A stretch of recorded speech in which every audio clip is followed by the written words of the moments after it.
Hey guys, just got back from a study session, lunch. I had some extra time, so I thought I'd make a quick video on this idea or this concept I've been working on a little bit today. Feel free, and actually, I'd really appreciate if you leave down below your comments. Give me some feedback. Do you agree? Do you disagree? Because I'm not trying to teach anything. I'm not trying to profess anything. I'm just presenting an idea I thought was interesting, and I'd love to continue developing this concept or this idea with your guys' feedback. So, yeah. So basically, we've all heard, or many of us have heard, that our internal world, our external world is a reflection of our internal world. So what do I mean by that? Our beliefs and our mindsets and trauma and previous experiences dictate and manifest into our external world. And that's something I've thought about for a while, and yeah, I think it's a pretty common belief in the self-help community and that sphere. But today I kind of went beyond that and thought, yeah, your external world is a reflection of your internal world, but also your internal world is a reflection of your external world. So they reinforce each other. So I guess the question is, if your internal world is a reflection of your external world and your external world is a reflection of your internal world, how do we actually change? How do we actually improve our external life? How do we actually improve our internal life? And that's where I was brainstorming a bit. So I think the first step is awareness that these two worlds are reinforcing each other, and that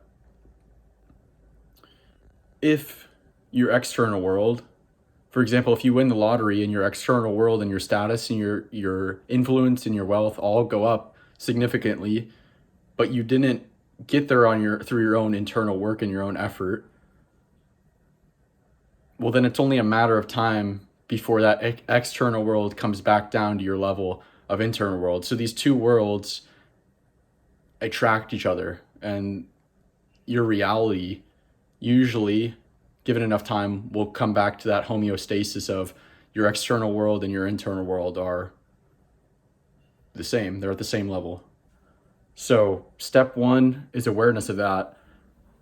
And step two, so I guess there's two different approaches then. Once you're aware of that, and a lot of people aren't even aware of that, but they'll choose one camp or the other. So there's the change your internal world. There's that camp, and that involves a lot of spiritual practices and manifestation types. And then there's a lot of people who follow the fix your external world. So hustle your way, work harder, just keep working at it, and money will buy you happiness. Camp one says money won't buy you happiness. Camp two says that it will. So there's one of the two camps most people fall into. I'm unhappy, or I'd like to improve my life. Am I going to work on my internal world or my external world?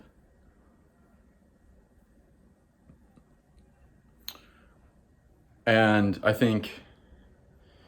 guess a rarer form, I've been in, let me just say I've been in both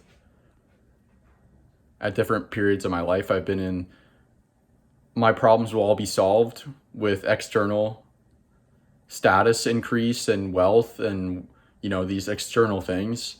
And I've also been in the camp of nothing external matters. all that matters is the internal. And yeah, so I mean, I guess, how do we change our internal world? Let's start there. So, how do we change our internal world? Well, what even is the internal world? I guess we can start. Internal world, we got your beliefs, your limiting beliefs, your life narrative and your narratives, the stories you tell yourself about what reality is and who you are, your ego, your mindsets, how you interface with the world, and along with that, your perceptions. So, how do we change the internal world? Well, we change your beliefs. We work on going back into previous experiences in your life and reframing those. So, changing your perception of the past and the present and the future, shifting your perspective, shifting what you focus on. Things along those lines. So how do we change the external world? Well, we already kind of touched on that. Working towards goals or external goals, chasing external things, money, power, status, luxuries, those type of things. As well as, I think, an interesting way to change your external world is to physically change your location, move somewhere new. Physically change the people you're hanging around, change your environment.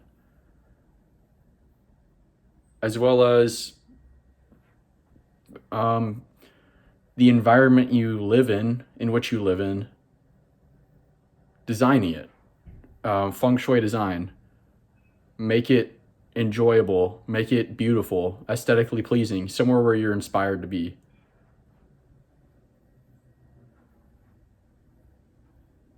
So which one's correct, the internal or external? I think neither. I think both. A synthesis of both. Taking a, full approach. So working on internal, working on external. But I really think the first step in change is awareness. So if you feel lost, you feel confused, a lot of the times maybe you're focusing on the wrong things, or you think things that will help you. You've got misconceptions. So the first step is awareness. How do we become aware? Meditation, mindfulness, therapy, challenging our own beliefs, questioning our beliefs. I'm blanking on some. Journaling, self-reflection, personality tests, value identification, things of those nature. So you become more aware of what the problems really are, the things you really want to change and what you appreciate. And then you can use that raw information and go and tackle the internal and the external. So yeah, I don't know. Just thought it was an interesting concept of, some people think you got to fix the internal and everything else will solve itself and resolve. Other people think get all the external things and the internal things will resolve. And technically they're both correct. But we got to realize that they reinforce each other.